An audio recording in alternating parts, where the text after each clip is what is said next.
Morning. Morning. Nice to see you.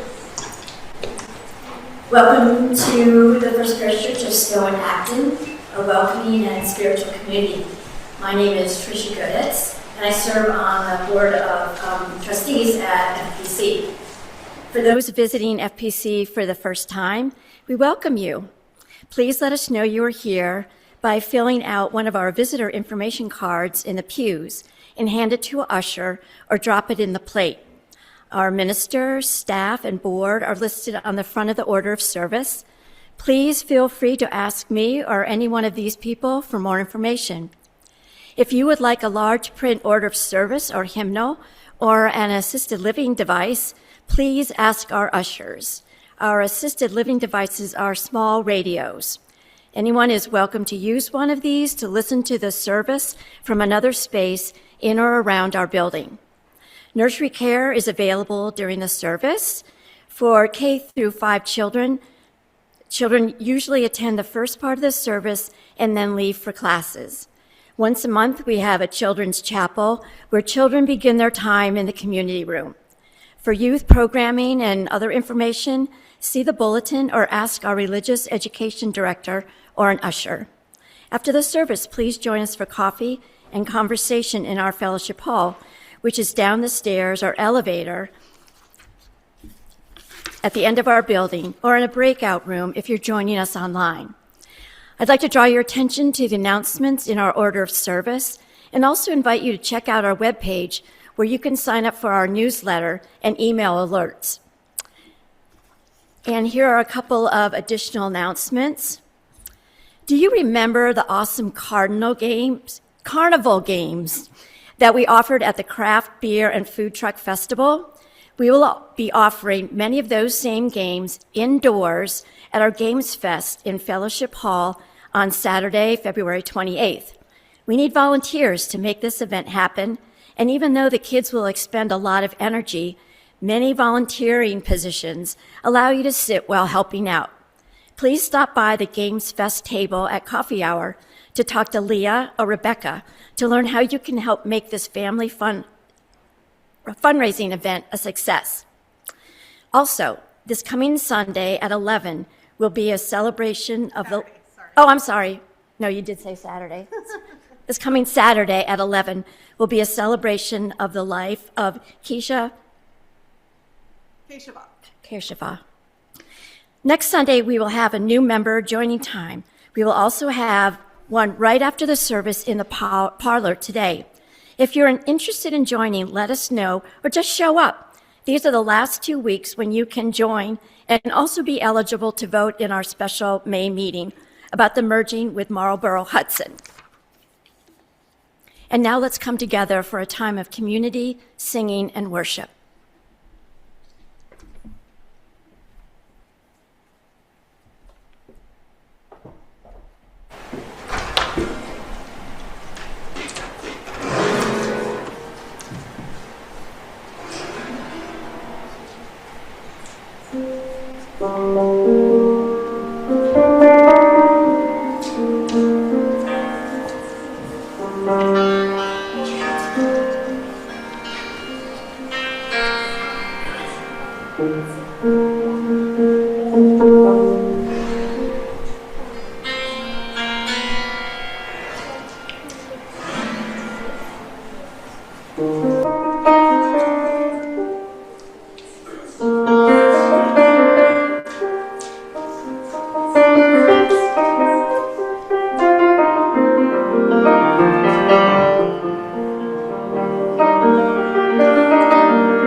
Good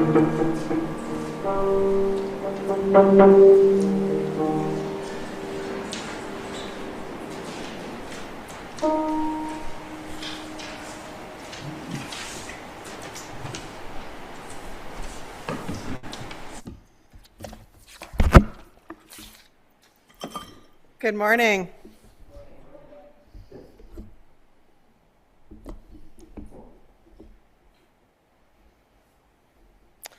Our opening words are actually a responsive reading. Your part is the title that's printed in your order of service, Come In, Be Among Us.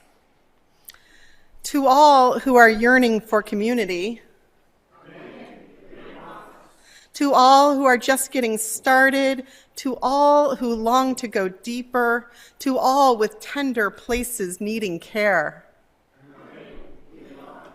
To the ones who have healed and have care to give, for those who are curious and hungry to learn, for those who know that they have something to teach. For the ones who are just beginning to suspect that they might nurture others becoming. To the young and the old, the innocent and the jaded, the fresh of mind and the deeply steeped, there is room here for each and every one. And our chalice lighting words are by Julianne Lepp. We seek our place in the world and the answer to our heart's deep questions. As we seek, may our hearts be open to unexpected answers. May the light of our chalice remind us that this is a community of warmth, of wisdom, and of welcoming multiple truths. Now, as we sing our opening hymn, which I'll give you instructions on in a moment, I hope you have received an index card and something to write with as you came in. If you did not, you may go seek one or raise your hand and the ushers will bring one to you. This is because today there is what we call in Unitarian Universalism the question box sermon, which means you can ask me any question. I don't promise that I know all the answers, and if it's something really personal, I'll just say so and I won't even read the question. But I will receive all these questions and attempt to answer as many as possible during our sermon time. And so I invite you to write your questions during this opening parts of the service in the second hymn when we sing, what are we singing, second hymn, number 108. During that time, you're going to pass in the questions so that I have time to read them all during the offertory, okay? So get those question cards now, and please rise either in body or in spirit to join number 1003 in your teal hymnals, Where Do We Come From? And we're going to not do this as a round today. There's not as many of us today, and we haven't sung this in a really long time. So we're going to sing it straight through with the repeats. Each line repeats. We're going to sing it straight through 2 times.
And please join in our covenant and affirmation.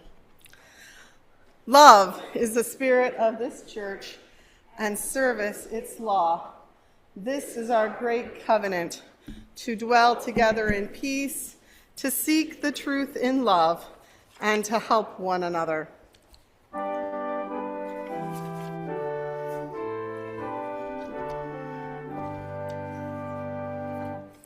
From all that dwell below the sky, landlords of love and peace arise. Let joyful songs of praise be sung through every land, by every tongue. And as we begin, we acknowledge that we are on the unceded territories of the Massachusetts, Nipmuc, Pawtucket, and Wampanoag peoples, as well as honoring the Black and African peoples whose unpaid and forced labor built this country and our state. We celebrate and work in solidarity with Black, Indigenous, and people of color organizations, leading the movement for our collective liberation in line with our UU values. And now I invite you to just take a moment and greet your neighbors. I'm not going to call the kids forward for the story today. This is really a message for all ages that you don't need to be up front for. So you can greet your neighbors too.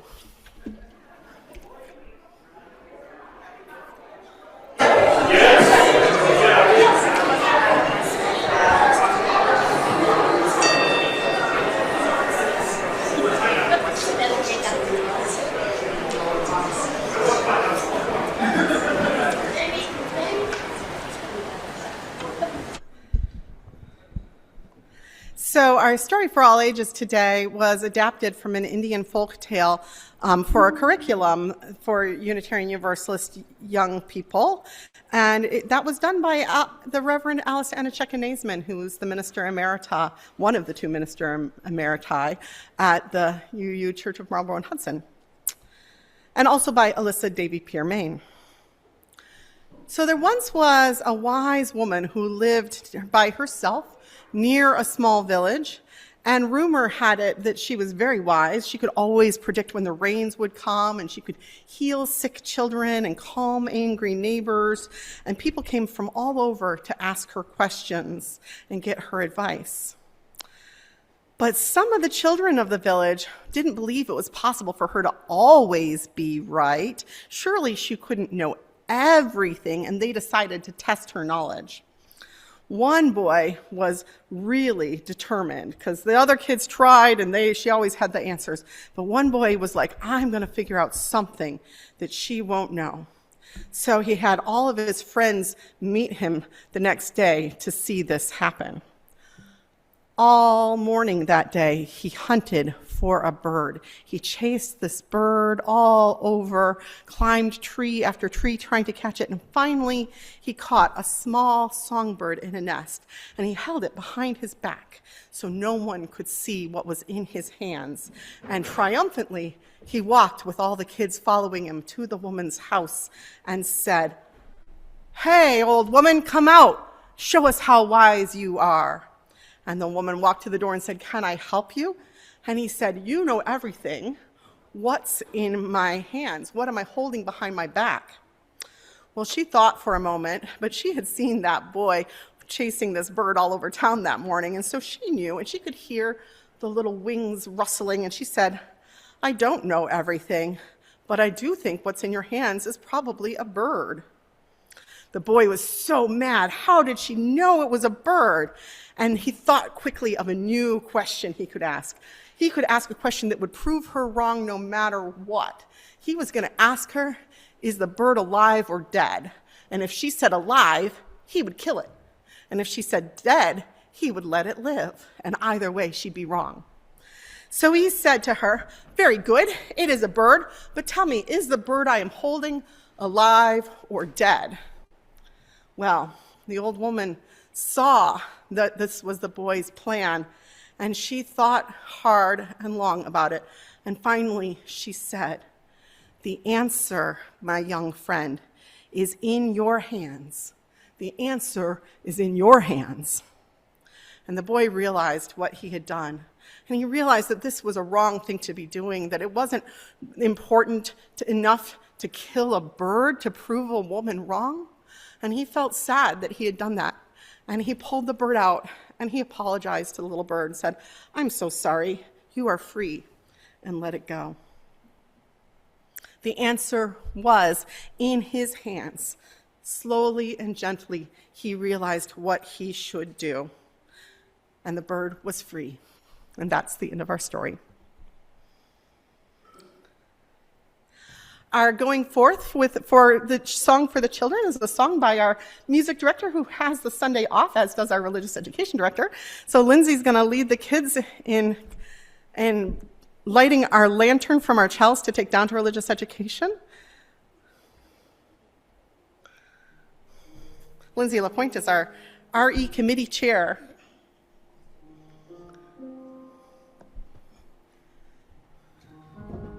And please join in singing.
Oh, that's better. I can see more.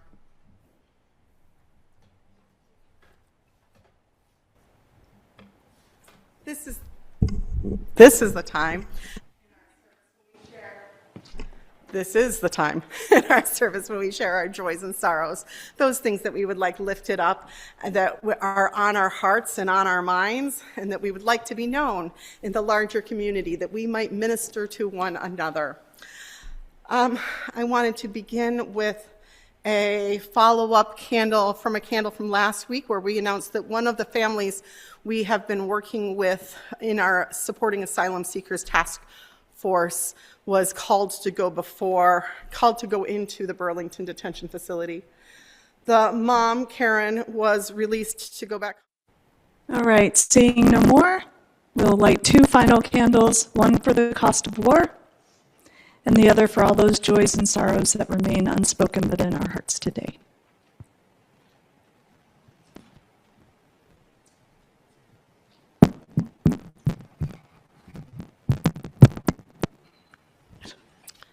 Our words for prayer meditation, the of LaGrave, titled In-Betweenness.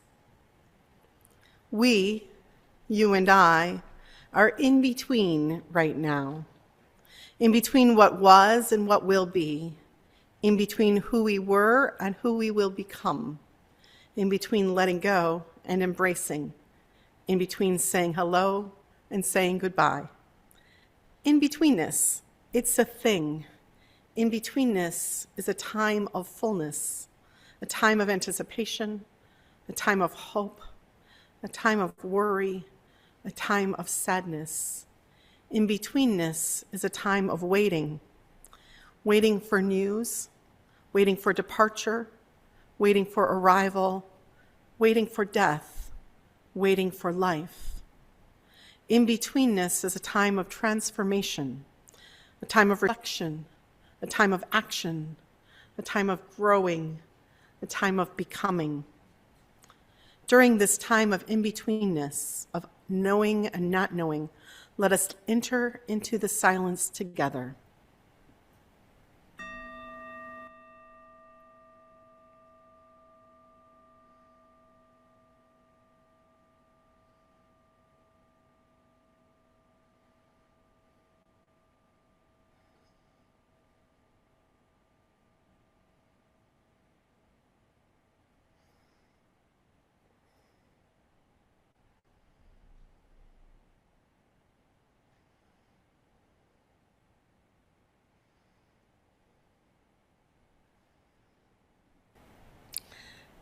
Blessed be, and amen. Now the ushers during this next hymn are going to collect your cards. If you're not done writing, you can run one up to me, but you'll have to do that yourself during the reading. So please hand them in. Our hymn is number 108. This is one of my favorite hymns of all time. I know I say that about a lot of hymns, but really one of my favorite hymns is How Can I Keep From Singing? Please rise in body or in spirit.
Right now that song is, isn't it?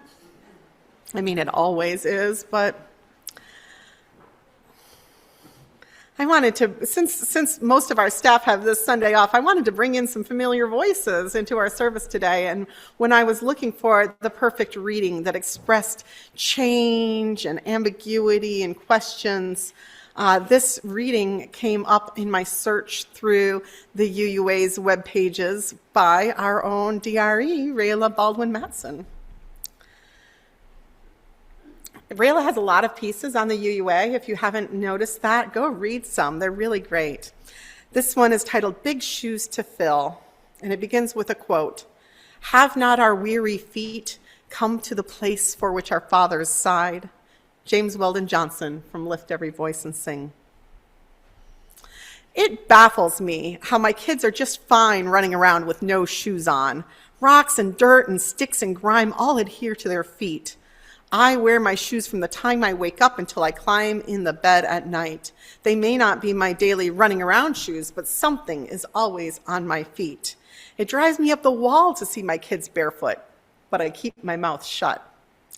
I read articles about how it's not good to walk around the house with the shoes you wear outside, or how it's healthy to be without the constraints of shoes on little feet. I've also read about diseases that find their way into your body and bloodstream through cuts and sores on your feet. I realize that both can be right or wrong. I refuse to walk around barefoot, but I also refuse to dictate whether or not my children do. My dad wore shoes. He grew up in rural Georgia, where shoes were a sign of wealth. The population of the town, 500. Most were farmers who couldn't afford shoes for their children. My grandfather did well as a farmer and even had several sharecroppers. If he had enough money for all 7, 8, or 9, or whatever number of his children to wear shoes, then they were going to wear them, and don't let him catch you without them on. That mentality stuck with my father. If he could afford to buy us shoes, then we best have them on. So I never take mine off, not because they're some type of status symbol, but because I'm used to it. In an odd way, it makes me feel closer to my dad, who passed away many years ago. I look at their bare feet and my shoes and remember that it's okay to let go. Just because something was a certain way for many years doesn't mean we have to continue. Traditions and habits can be changed or broken, and that's not always bad. It doesn't mean we didn't learn or like what we did in the past. It just means that we moved on to something else, and that's okay too. I appreciate the path that my grandfather paved, but I also recognize that I can start or add to his path in my own way and still honor the road he paved the way for.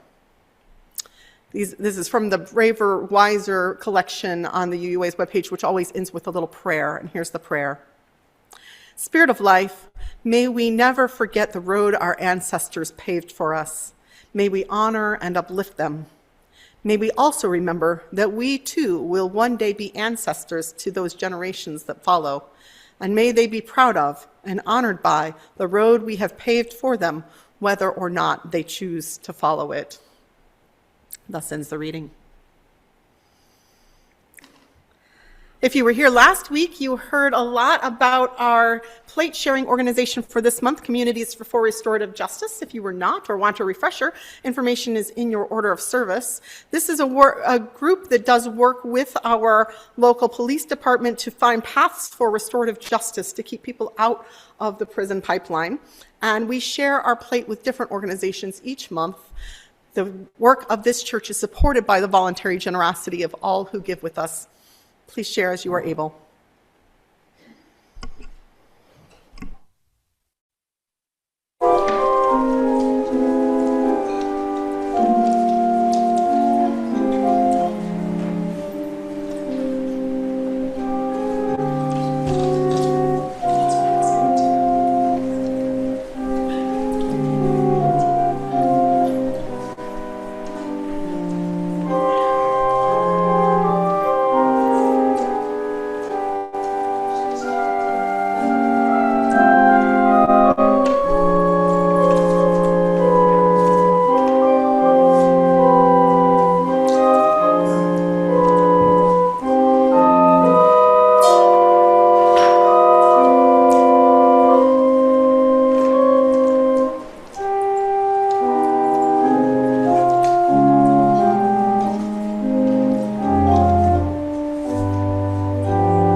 It's a grand tradition in Unitarian Universalist churches for over 25 years, because it existed long before I started in the ministry, which was about 25 years ago, for ministers to have a question box Sunday in which the congregation poses questions and the minister attempts to answer as many as possible.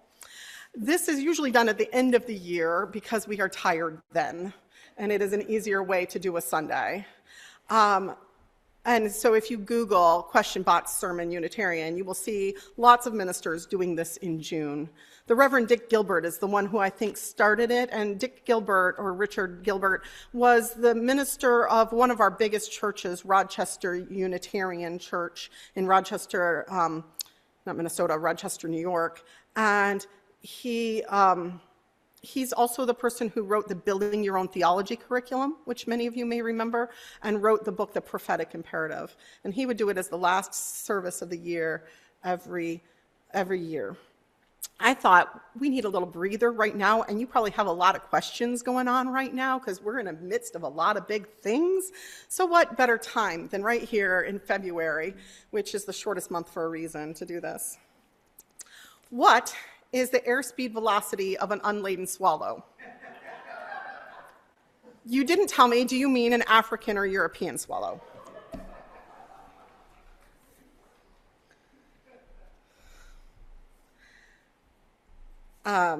What makes an ocean wave wave?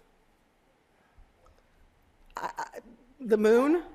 I think the moon controls tides. No? What's the answer? Is this a joke, or is this a scientific question? Either way, it's out of my experience. I'm not a good joker. It's a New England thing. It's a New England thing? It was a catchphrase on an old 80s commercial for the Museum of Science. Oh, I can quote to you old Detroit commercials, like their Friends at the Zoo one, but yeah. The author might have known that you worked for the Is there a UU museum? Wouldn't that be fabulous if there were? I don't believe there is like one UU museum out there. Now, you could find museums for people that are kind of like related to Unitarian Universalism, like over in Concord, you can go to Emerson's house, and Louisa May Alcott's house, and in Salem, you can go to the House of the Seven Gables, and all those authors were UU, or U at the time. And you can sometimes find library collections for Unitarian Universalism. If you go to the UUA's headquarters in Boston, you will see some specific artifacts with plaques on them, but that's as close as we got to a UU museum. What topic has been the most challenging one to preach on? I think that there are 3 that I've preached on so far, and one coming up that have been the most challenging. One is abortion rights. And abortion, the theology behind abortion rights is a challenging one. One is when I was in a church with a very high gun-owning population to preach on gun rights and the Second Amendment and the religious basis, I thought, behind limiting some gun rights. That was challenging. Involved interviewing my most heavy-toting gun owners and bringing their points of view into the sermon. The most challenging one I've done here was when I preached, I was given the topic as a auction sermon topic, and I always love that you challenge me, but it was on abolishing the police. And I had a conversation with Mike Salisi, our police chief, about that before preaching that sermon. The one coming up is about abolition more broadly, which is the study action issue in Unitarian Universalism. And Trek and I think, are going to preach on that together, and it's going to be challenging. And we were going to do it in February. We've postponed it. It's so challenging.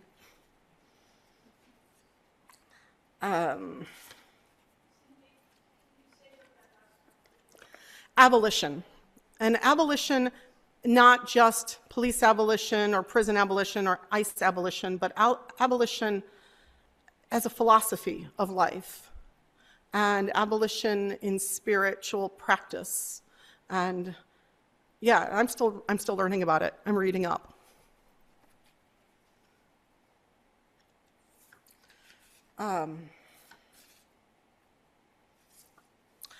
Why does the UUA insist on changing the philosophies that have served us very well for many years? If it isn't broken, don't fix it. So, you're not going to like this answer. But the UUA doesn't insist on us changing our philosophies. When we a year or two ago, voted to change Article 2 in the UUA bylaws, which had the UU principles and purposes and the living tradition statement about the paths we draw from in it. We voted on that as member congregations in a 2-year vote. So the UUA can, well, maybe they were trying to insist, and they can insist all they want, but if the member congregations don't vote for it, it doesn't fly. And every so often, we don't vote for something that the UUA board is recommending because we disagree as congregations. And I've seen that happen, and it can happen. So why did the UU congregations vote to change our principles to the value statements? We loved the principles. And don't get me wrong, there are many things I liked better about the principles than about the value statements that's now our Article 2. But they were broken in some ways. They didn't speak to the experience of people of color in our faith in particular, and they had been trying to articulate why for many years. And I think that the process was not necessarily well done enough that we all understood well enough the reasons why, and that could have been better done. But in the end, enough people understood it that they voted to change it. And the values aren't perfect as statements. They are less quotable, less pithy, and harder to remember, partly because they're new.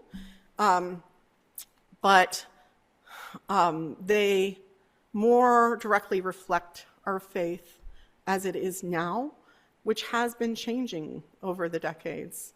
And I could do a whole sermon on that question, and I'd be happy to. So if you want that, let me know. When did you first know that you wanted to be a minister, and how did you know? I didn't know till after I was in seminary. I often say that the first person to suggest to me that you should consider being a UU minister was my father, and that's why it took me like another several years to actually pursue it. When I applied to seminary, I knew that the ivory tower path of academia I was in was not working for me in English literature. I was in a master's in English, and that was just not clicking right. And I thought about either going into grad school in folklore or going to seminary, and I wasn't sure, and I applied to both, and seminary is where I got in, and I went off and still wasn't sure.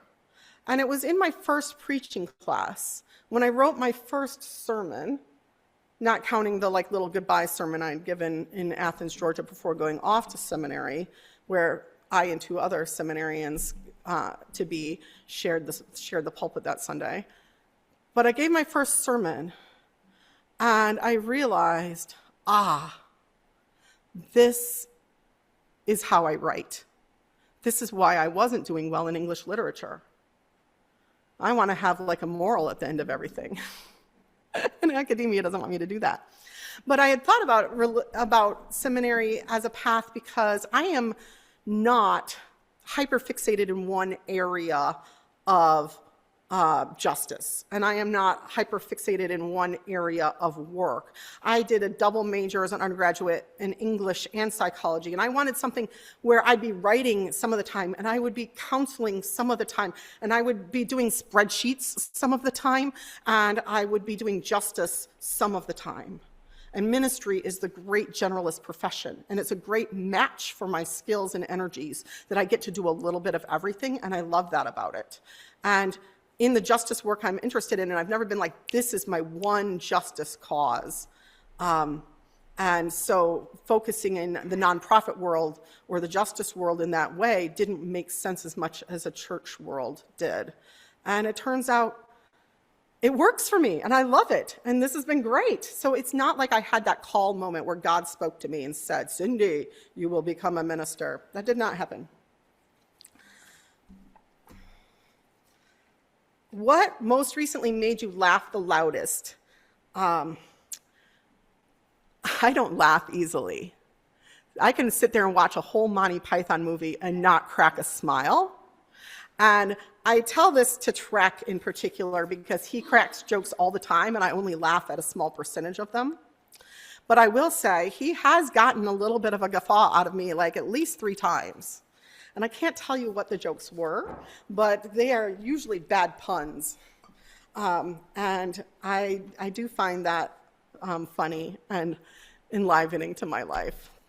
I still get a laugh over Rayla convincing me to get a pie in the face in worship.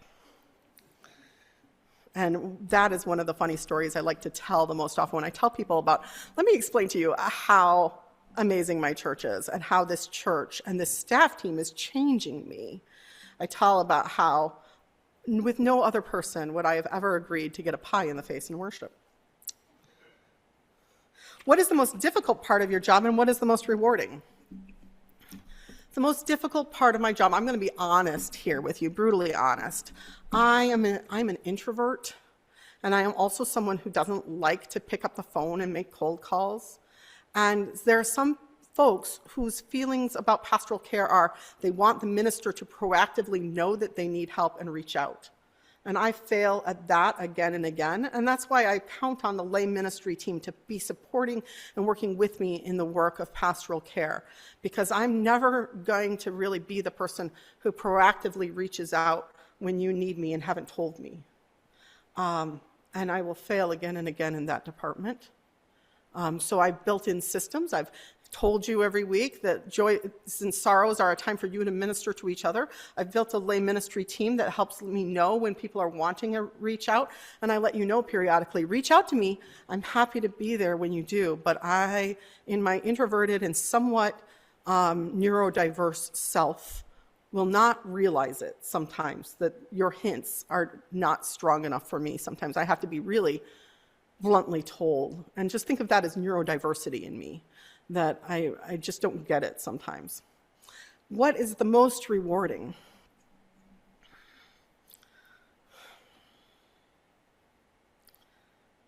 The most rewarding is doing the funeral service for someone I've worked with for years and come to know and love. And to create a service that honors you, that tells the truth about the glorious spirit that you were, that reflects back to the gathered people the person they loved and cared about. That is the best moments in ministry. Yeah, I'm gonna cry thinking about it because I don't want to do your funerals, but it's the most rewarding. Do you have a book that changed your life? If so, what book was it, and how did it change your life, beliefs, or give you insight? In high school, I took a class on Holocaust literature. It was called European literature, but it was all Holocaust literature. And in it, I read Elie Wiesel and Viktor Frankl and Anne Frank, and that course changed my life. But if I have to pick one book, it's Viktor Frankl's From Death Camp to Existentialism was its original title, or Man's Search for Meaning. And in that class, I wrestled with death camps and existentialism and man's search for meaning, and wrestled with how is it that humanity can do such evil to one another. And that's the path that ultimately really did lead me towards ministry, was that class. And the irony is that my father had that same book change his life 25 years earlier. No, not that many years earlier, but in college. He was in a church group that read that book together over a campfire on a church camp weekend, and it changed him to say that he was leaving at that time the path of engineering and going into teaching. Well, he kind of went back into science work later, but it still changed his course. I've been wrestling with those same questions ever since and to this day, but it continues to fuel my ministry to not have the answer, but to strive to be the answer, right? To change the world on the arc of justice. What's become of humanism as a major pillar of UUism? And what is it about worship that really feeds your soul?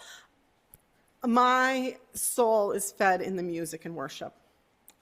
It's communal, particularly not even just the choir, although I love our choir and they do feed me every week, but also the act of communal singing. Because it is one of the only places in society these days where we sing together, where our voices are together.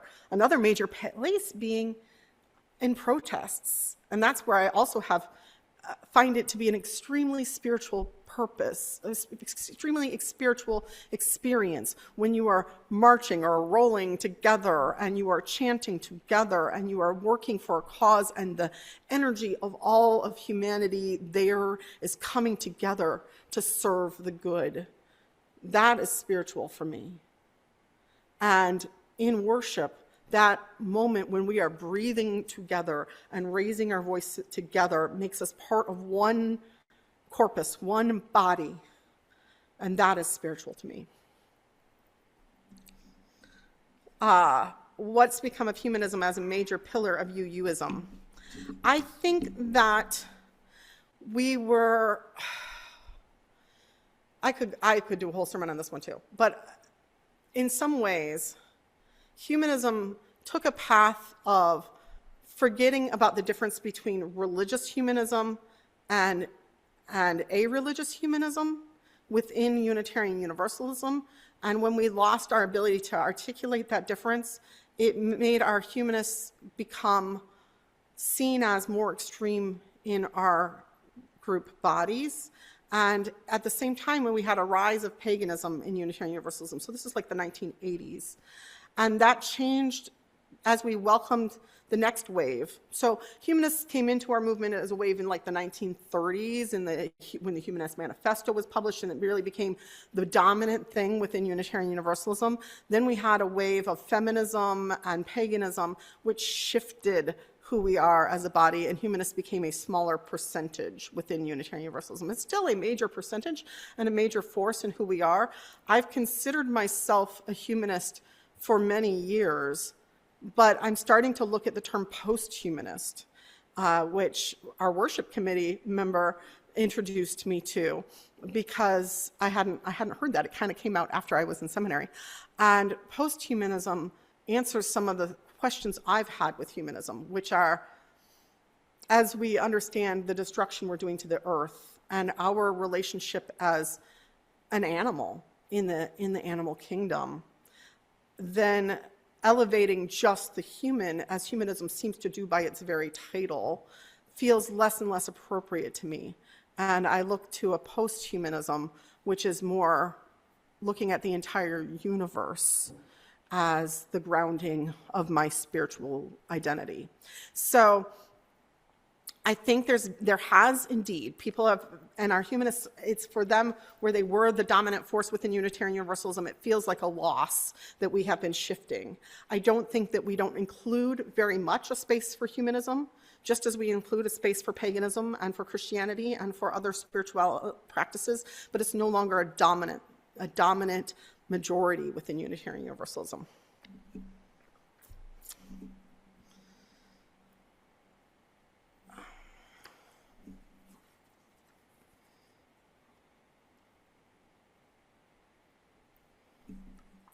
So, a couple, I have 5 more cards here. And 2 of them are about Black Lives Matter banner, so I'm going to combine those and take that last. This is a very easy one. What happens with our Minister Emerita? You actually mean Minister Emeritus. Minister Emeritus is male, Minister Emerita is female, Minister Emerita is plural. And we actually have a gender-neutral one, which is like Minister Emeritex or something, I don't know. What happens with our Minister Emeritus after a merger? This is a very important question. And I am determined to make sure, and Brendan knows, and the board knows, that we need to make sure we have a specific vote that says this new congregation has not one, not two, but 3 minister emeriti. So, because Marlborough-Hudson has 2 minister emeriti. Now, if we just ignored the question, probably Tom would still be, because we're going to stay under our 501c3 and legal entity, Tom would still be our minister emeritus. We're not going to lose him. But the danger is that we could lose Marlborough-Hudson's 2 minister emeriti of Anna Anacheka-Naisman and Steve Schick. So we will be making a proclamation that officially votes, because what makes a minister emerita, the actual official for a congregation is a congregational vote. So we will just redo it, basically, to say we officially vote that these 3 ministers are minister emeriti of this merged congregation.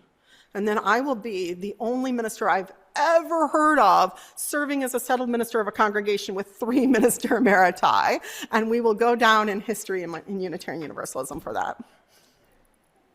I'm looking forward to it. They're all great, and we have a wealth of ministry here. And not forgetting, too, that that also will be done for our DRE emerita, Michelle. This one I'm going to take last. Is Black Lives Matter still the most important message to display now at a time when immigrants of all colors and backgrounds are under threat? What is the plan for the Black Lives Matter banner as we merge with Marlborough-Hudson?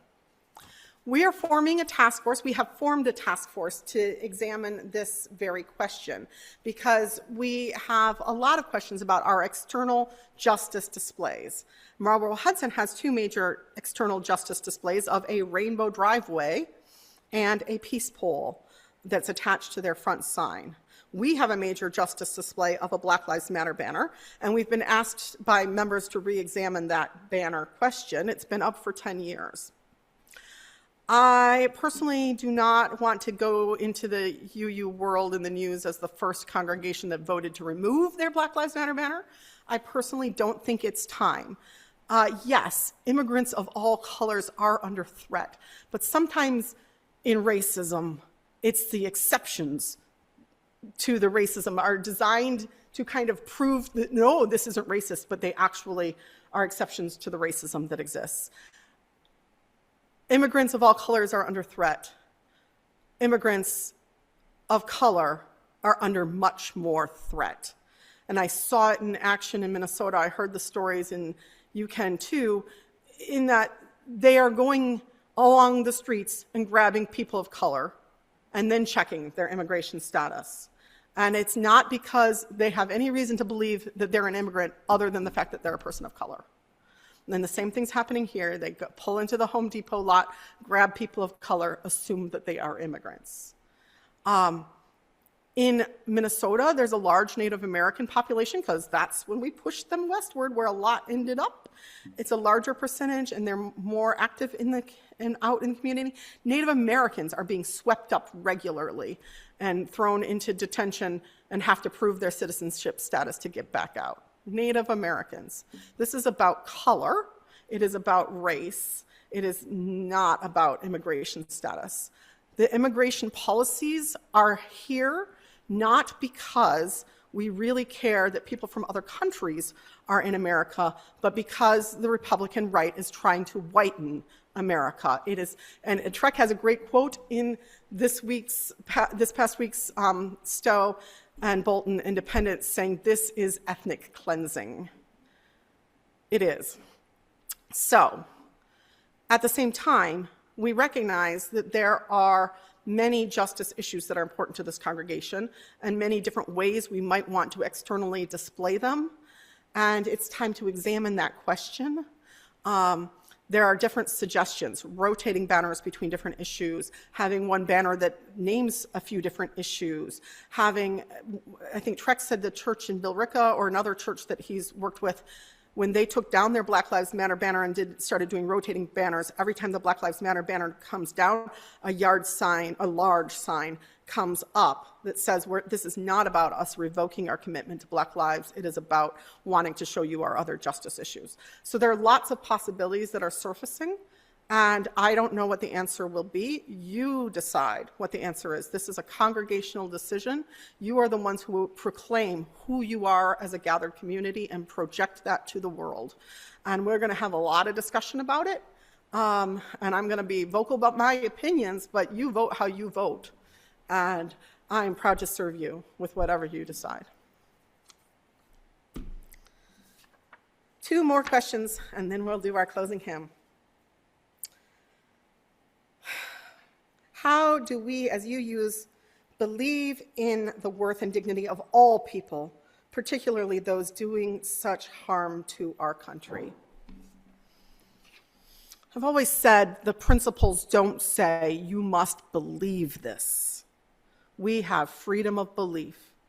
The principles, which still exist even though they're not in the bylaws, said we, the member congregations, covenant to affirm and promote these principles, including the inherent worth and dignity of all people.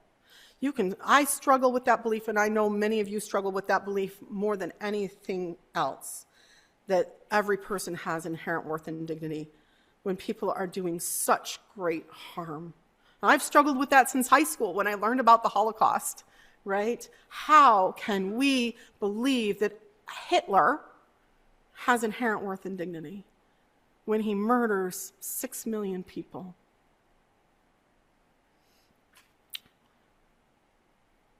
For me, as a humanist, as an agnostic, I don't know if I believe in God, right? But I have a strong belief in universalism, that wherever we go there together. If that means we're all rotting in the earth, we're all of us, every one of us, rotting in the earth, right? If that means that we're going to heaven, we are all, every one of us, going to heaven. Because God, if there is a God, if you say that God cannot figure out how to save everybody, you are limiting the power of God. If you say that God doesn't know how to love everybody, you are limiting the power of God. And what's the point in believing in God if you're going to believe in a very small God? There's no point to that God who damns people to hell. So when I think about that, I think of inherent worth and dignity and the belief in it as an ideal. It's a goal.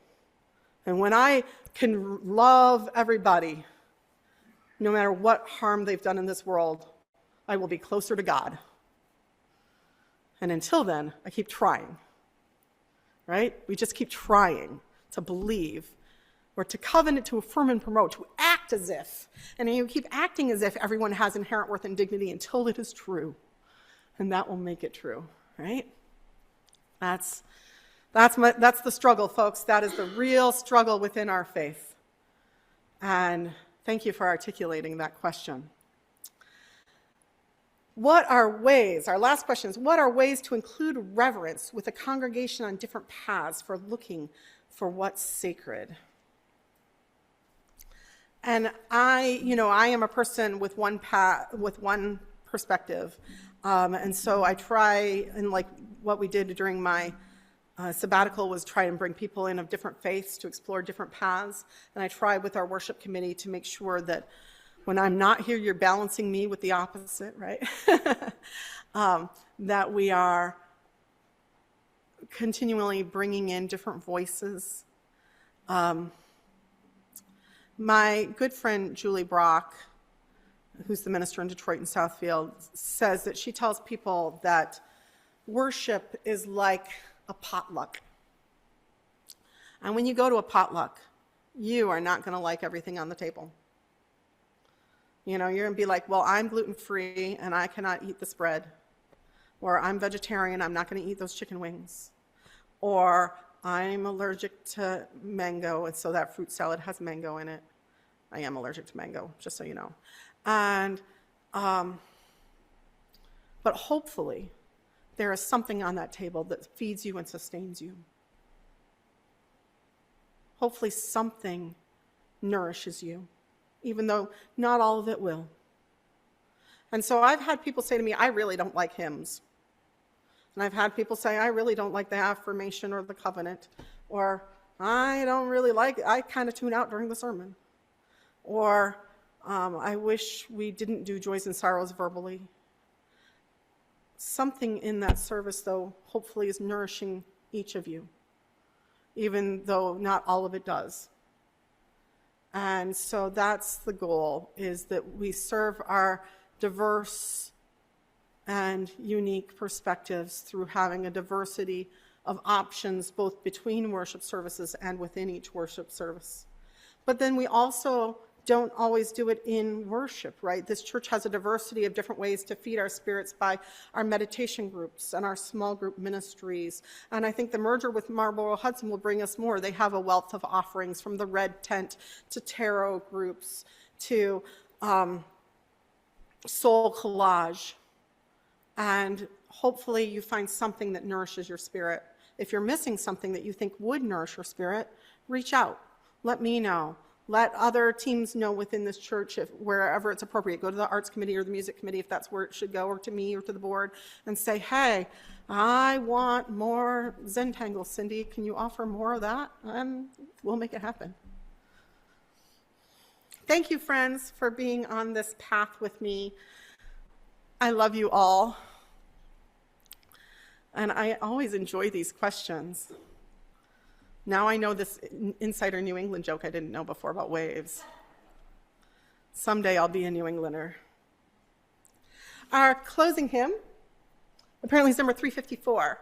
This is the one that says to question truly is an answer. That's the whole point. Please stand in body and spirit and join in singing.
struck me that it's in the search for peace that we understand that the question truly is the answer.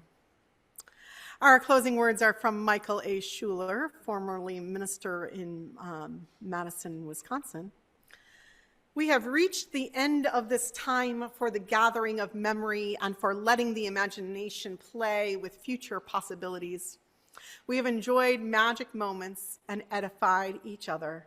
Shall it be concluded then, or will this adventure, now commenced, continue? Our separate paths converging, meeting, merging in the unending quest for love more perfect, the joyous struggle for meaning more sufficient, and life more abundant. Is this ending to be an ending, or merely a prelude to new, more glorious beginnings? I pose the question. In your hearts lies the answer. Live long and prosper.